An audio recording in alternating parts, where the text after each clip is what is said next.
LinkedIn is pretty great at a lot of things, like helping you tap into the latest trends and insights in your field. We cannot stop your coworker from tapping her pencil. LinkedIn can help you find new jobs that align with your career goals. We cannot help you find the source of that weird smell in the office fridge. Ew. And while we can't stop your coworkers from bringing their hobbies into the office, LinkedIn can help you bring your career to the next level. LinkedIn is the network that works for you. Kaylee Cuoco and Sam Claflin star in the MGM Plus original series, Vanished. When the man Alice loves disappears on a train to the south of France, every romantic memory becomes evidence. Every intimate detail, a potential threat. She thought she knew everything about him, but she may not even know his real name. New episode Sunday on MGM Plus. Finding the truth is a dangerous affair. Early mornings on the couch, and I know that I am on a little bit earlier than I usually am. So again, shout out to the ones that's tuned in, because, you know, sometimes I got to go live a little bit early, and then sometimes, you know, we on schedule. During the daytime, like if I go live a little bit early, then you know that the thunder is playing. You know it. Like, let's not play. But in the morning times, if I ever have to come on a little bit live, a little bit early, it's because I have something to do, a doctor's appointment, who knows. But now today, being Prison Jail Felon Talk, I'm actually so glad because I'm actually today going to court. Yes, I'm going to court, and Grand Rising, Pretty Brown, love you. So I'm going to court today, and it goes right on along into what today's subject is. Prison Jail Felon Talk, early mornings on the couch, early morning court time.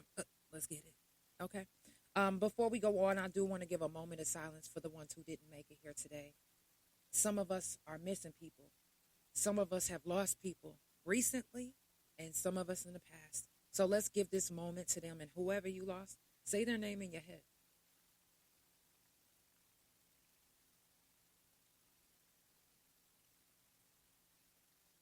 If you haven't already done so, make sure that you check on your strong friends. Anybody that you fuck with and you love, check on them.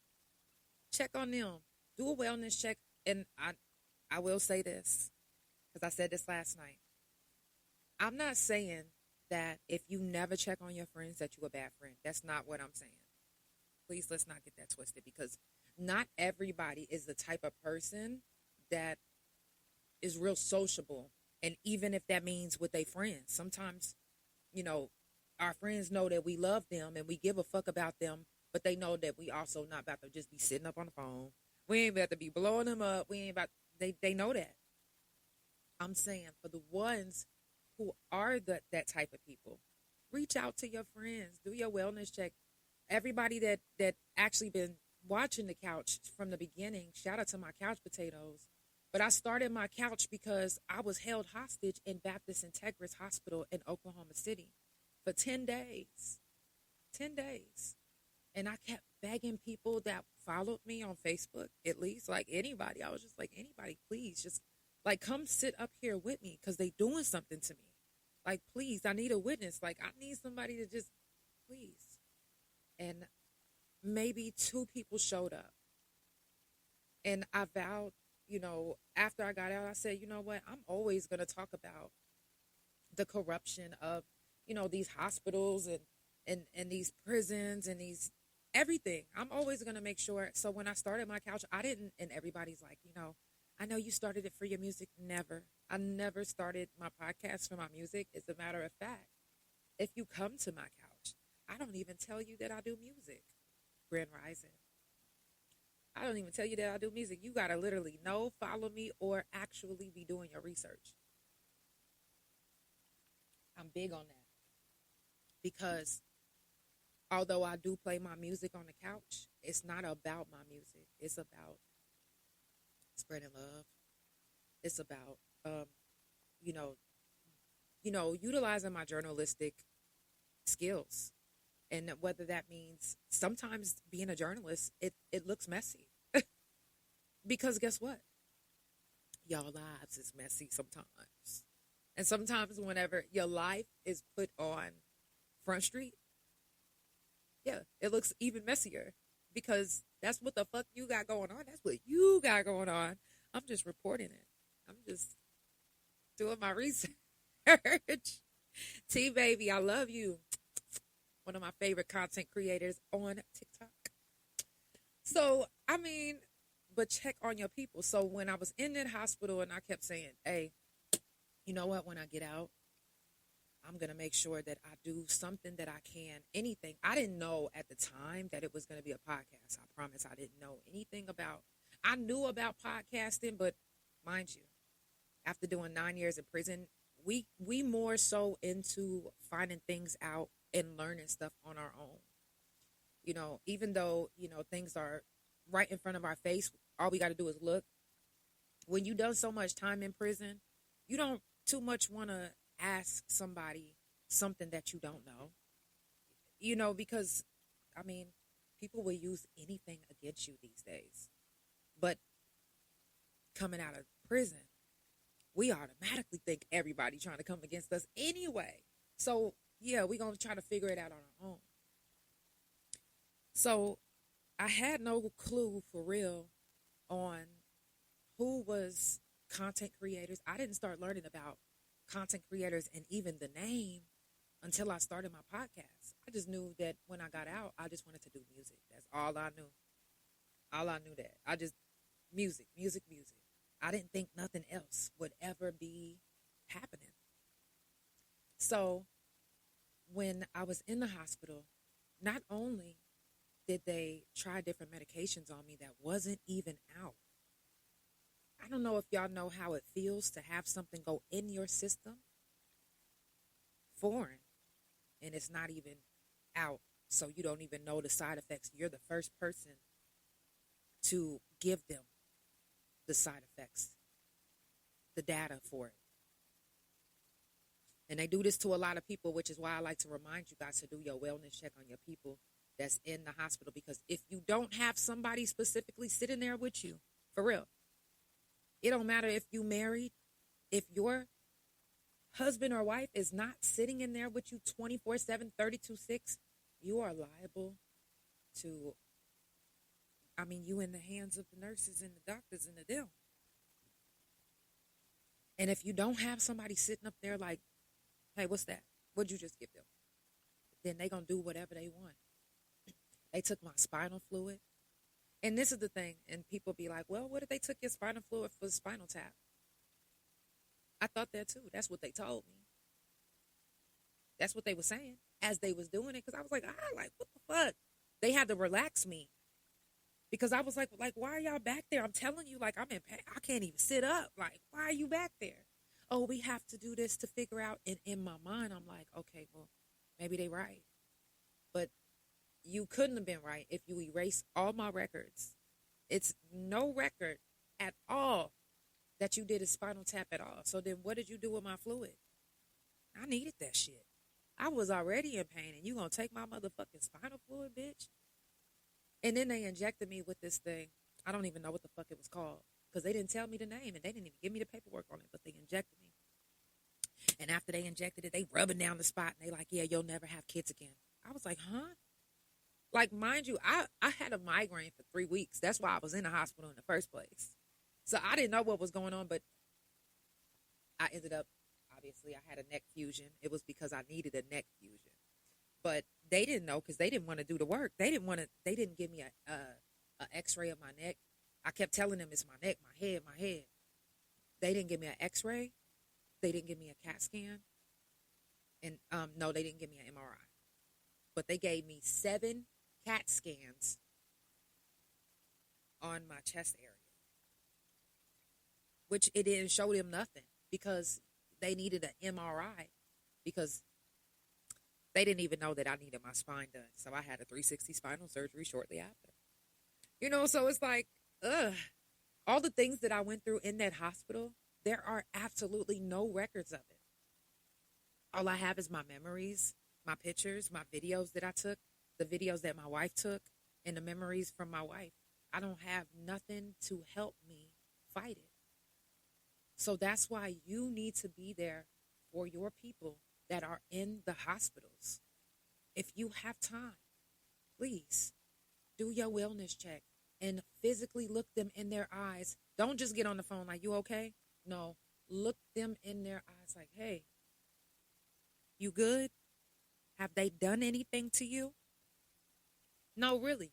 Be loud and bold. Y'all got to stop being scared to ask hard questions or answer hard questions. Just fucking ask, bro. Like, life is too fucking short to be.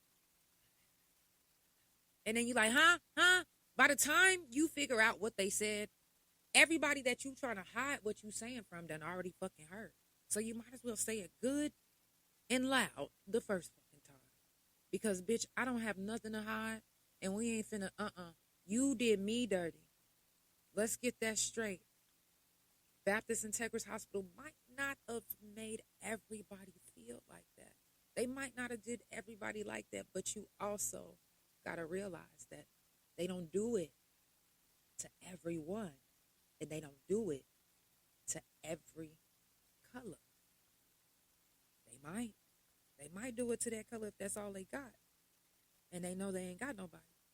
But 90% of the time, it's people of color. I'm just saying. And it's sad. It's sad, but at the time, I had a really good job. I'm talking about $25 an hour, okay?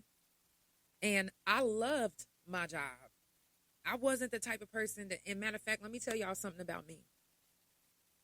And I'm a Taurus. Any Taurus probably might hear me and they be like, you know what, you absolutely right.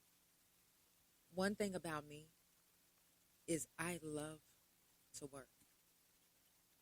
I love to work because I like to get the things that I want and need. I like to do what, you know what I'm saying? So I always kept a job. Even when I first got out of prison, it was hard for me to get a job. Guess what I did? I started driving trucks and going state to state until they actually gave me a job in the state that I was staying in. I didn't take no for an answer, really. And if I had to take no for an answer, then I'm moving the fuck on. Bye. Let me get on. So, one, I like to work. I love to work. Listen, when I tell y'all my job loved me.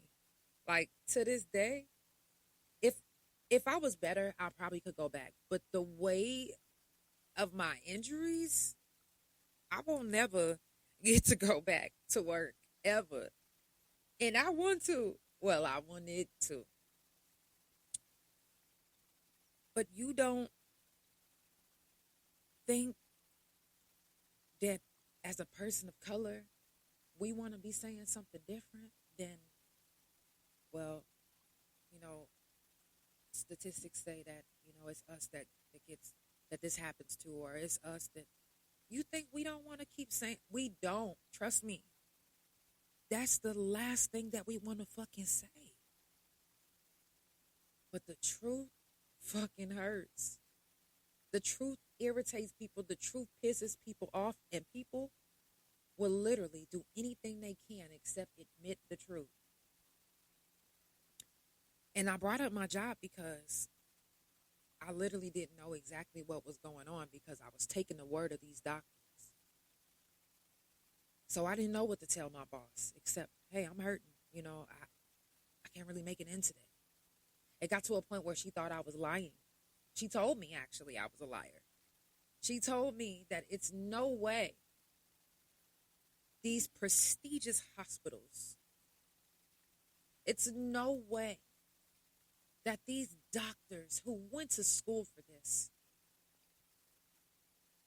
would do something to cause harm to you or misdiagnose you or take your spinal fluid or give you the wrong medication or not tell you that you had a stroke. It's no way that they could have did that to you. No.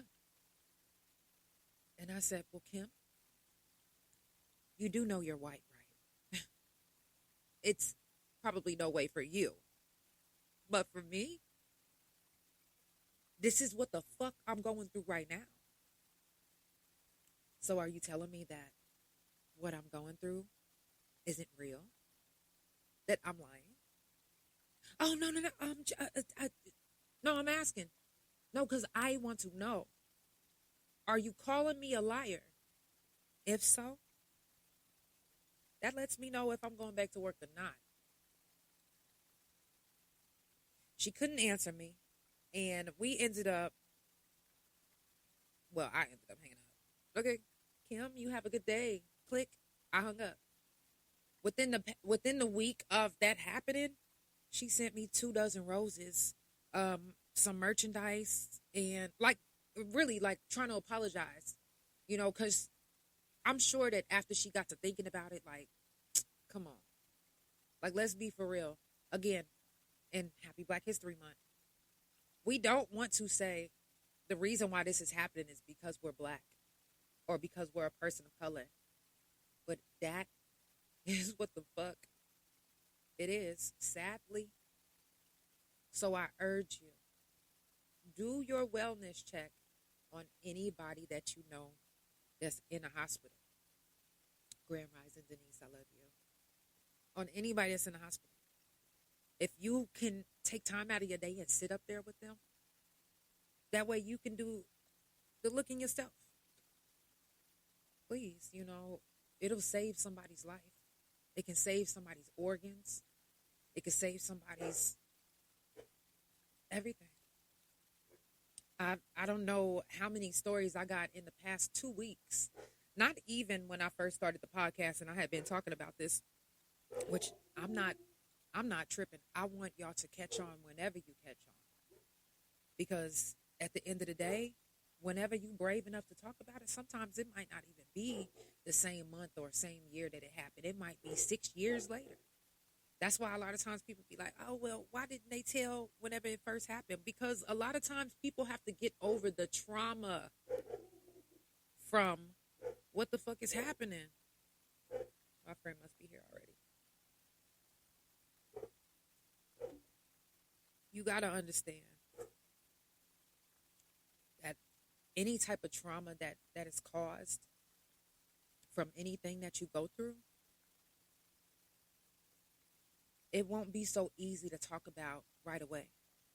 Some people, it's easy for them to talk about right away, and we commend you. But for others, it's hard. And until we get brave enough or strong enough to speak on it, then nobody will know. I started my podcast 4 years ago. I'm on my 5th season. And I've been talking about all of this. I'm glad people are brave enough to start speaking on their stories. It's so many that I've heard within this past 2 weeks about the corruption of not just Baptist Integrists, but different hospitals in Oklahoma City. And I do want to tell you guys that, and again, somebody tried to tell me, oh, well, that didn't happen to me. And I clicked their profile. Of course, a Caucasian, which I'm just saying, of course it might not have happened to you, but 90% of the time it happens to us. Give me a second. Hey, Kels. I'm outside. I know. Low-key told me. Give me just a second. Okay. Okay. Love you. Okay. My bad. My friend is here. I knew she was here because Loki always tell me. Anyways. But let me go let her in because it's cold. Sorry.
better not sit on that. I'm gonna move this.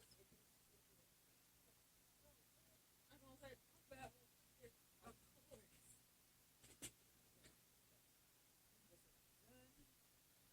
Yes. Hello. Y'all, that's my good friend Kelly in the background. I had to go let her in because we going somewhere. We got things to do this morning. Shout out to everybody that's still tuned in. I definitely appreciate being here. Yeah. Like, yeah, period. Right. I'm so proud of my friend, y'all. I can't wait to get her back on the couch so y'all can see how beautiful she looking. And yeah, anyways. So, but yes, check on your people. Don't take, if somebody's telling you their story, do know that everybody's truth is different because you're viewing it from different eyes. If you believe that somebody sees or feels the same thing that you do at the same exact time, let's talk about it. He said Great Plains Regional in Elk City sucks. They let my brother die from cancer. They never would diagnose him with anything until it was too late. Denise, I'm so sorry. Because like I said, in Ray Stewart, Grand Rising, every hospital isn't going to treat everybody the same. You feel me? Like you might get the same hospital that you think is 10s across the board, 10s. And then for somebody else, it might not be like that. It might literally be, okay, well, they misdiagnosed me or they didn't take the time, because not every doctor actually likes their job. Nurses included. I don't know if you guys realize that, but exactly. And some of them literally use this job just to get by. They're not really taking the time to read your chart. I mean, because if they read in your chart, they would know what medications go with what and what don't, right? You can't tell me that you a doctor and then you give me Topamax and gabapentin at the same time. No, you don't give a fuck about me, because you know that those two medications aren't supposed to be together. So, it's really important. And another reason why, one of the main reasons why I started my podcast is because of my hospital experience. So I urge you, if you know anybody, to do a wellness check. Now, this whole week is Prison Jail Felon Talk. So tomorrow and Friday morning, it's going to be the last day of Prison Jail Felon Talk, just until next month. I do it every month, so if you ever want to share your story, you're more than welcome to come share it on the couch. I did want to tell you guys this. Now, when I talk about prison, it's not because I want to talk about it, just to let you guys know, yeah, I did time. And no, anybody that did time, y'all know that it's not something that just goes away overnight. You literally still have ties to the penitentiary, period, especially because you built a family on the yard. Some of those people are closer to me than my blood family. Some of those people that I was locked up with, literally, including staff members, was at my wedding. Like, that's my family. That's all I really know. That's all I was really raised around. He said, I've never been to jail or prison, but I grew up getting to know my father 5 years old to 17. And see, and that's, Ray, you are exactly who I be wanting on the couch, because it doesn't, and I say this, that's why it's Prison Jail Felon Talk, because you don't have to ever go to prison, jail, or be a felon. It could be your family member. Family members are, Grand Rising, thank you so much for tuning in. Family members are affected as well. It's not just us that did the time, even though we on the yard, Grand Rising, Ken. We on the yard is hard, it's tough. But our family, they have to deal, some of the family members, even if kids, they got to deal with other kids. Yeah, that's why your mom and dad is in prison, or, rude fucking shit like that. Or even another family member like, get the fuck out of here. That's why your daddy's in prison right now, and I can't stand. Like, for real, your family member will even make you feel bad about it. Like, yeah. I hate that one. The state said you did. You said it affected you a lot growing up, even right now still. Exactly. Ray, I would love to have you on the couch, because your story can help others that are dealing with this right now or dealt with it. She said it was the hardest thing for her. Especially, you said you started off at 5. Could you imagine? Could you imagine? And there are some children that were born on the yard. When they look at their birth certificate, it says Mabel Bassett. How do you think that makes those kids feel? And then they grow up into this fucked up ass fucking society. And it ain't nothing but a bunch of fucking bullshit. And then people can go back and look at their birth certificate and they're like, oh, well, nah, I think I'm going to pass on you. They won't even have to tell you. But you don't know that they just seen that you were born in the penitentiary. Because what hospital's name is Mabel Bassett? I mean, yeah. Right. You said knowing my baby sister could be in prison for life is heartbreaking. And Ken, I'm so sorry for that. Like, yeah, I would love to have you on Friday. Yeah. Send me a picture for the flyer. I'll get you right on. Now, and I don't, like I said, this isn't to bring up memories. This isn't to say, yeah, I was in the penitentiary, but it is a safe space to get it off your head because it never, these are things that never go away. The anxiety from it, the flashbacks from it, they never go away. Like they are literally, no matter how good we're doing in life, no matter what we're doing in life, it never goes away. And people might think that they know you but they don't really know the things that you go through in your mind when it comes to the time that you did in prison or the time that someone in your life did in prison, the things that you had to deal with, and it might not even been your father's fault. It might not have even been your sister's fault. But the way it looks in black and white, or the way society looks at it, they gonna feel how they feel. And then they're going to try to make you feel what they feel. It's fucked up. It's fucked up. It's sad. It's my wife. Hi, wifey. Hey, babe. Nothing, just finishing up the couch with Kelly? Huh? Just finishing up the couch?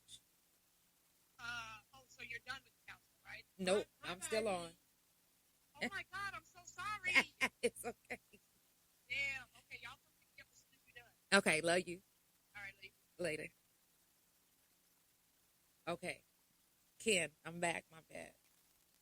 All right. I know I'm on a little bit longer than I was supposed to be, but listen. We all have a story to tell.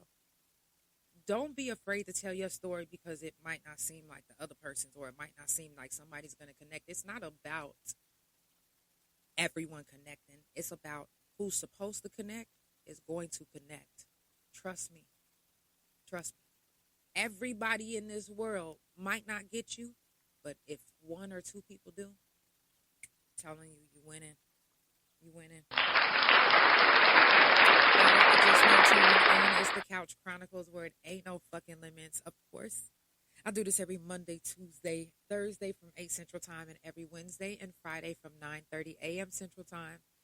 Of course, I am on a little bit early today, and I'm definitely appreciative for everybody that tuned in today because y'all wasn't expecting me. I told you I was going to go live at noon today, but I ended up going live earlier. Because I was like, no, but what if I ended up chilling with Kelly and we go have lunch or something? Or I didn't know. With Kelly, I literally never know what's going to happen. So I was like, well, let me just go live a little early so I can give her my whole day. I love you guys so much. It's the Couch Chronicles where it ain't no fucking limits. And I will see you guys tomorrow at, wait, I'm going to tell you guys if the Thunder's playing. Excuse me. Actually, they're playing today at 8:30. So, I will see you guys tomorrow at 8 Central Time. If the time changes, I promise I will let you know. Ray, DM me. I can't wait to have you on the couch. I'm so ready to hear your story. I love you guys. Sending positive vibes, love, and energy your way. Have a good day. Oh, your name is out there.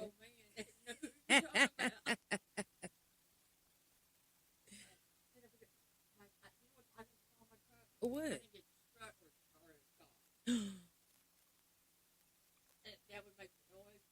Yes.